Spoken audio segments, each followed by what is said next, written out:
এখানেই আগে দেখো সর্ষের তেল দিয়ে গুঁড়ো মরিচ দিয়ে হলুদ লবণ দিয়ে ইলিশ মাছটা মাখিয়ে নিয়েছি, সাথে ঝাল পেঁয়াজ কেটে নিয়েছি। আর আমার বাচ্চাদের শুধু আলু ভাজি আর ইলিশ মাছ ভাজি আর মাংস খেতে দাও, তাহলে তাকে আর কিছু লাগে না, আর বলো না। তারপরে দেখো ইলিশ মাছ ভেজে নিচ্ছি আমি।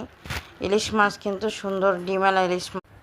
এখানে কিন্তু কিছু 2টা মাছের ইলিশ মাছের ডিম আছে পেটে। দেখো ইলিশ মাছ ভাজা হয়ে গেছে সুন্দর করে, গরম গরম খেতে যা টেস্ট লাগে।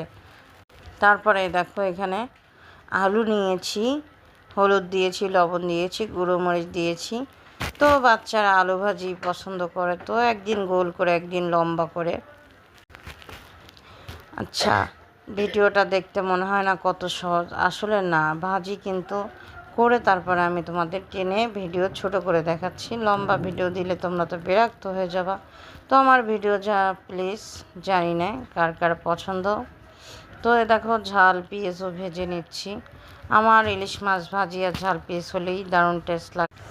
তো এই পর্যায়ে আমি নামাই নিব। দেখো এই পর্যায়ে নামায়ে আমি তেল ঝরিয়ে নিব। এতে কিন্তু অনেক তেল থাকে, এভাবেই আমি রেখে দেবো 2-5 মিনিট।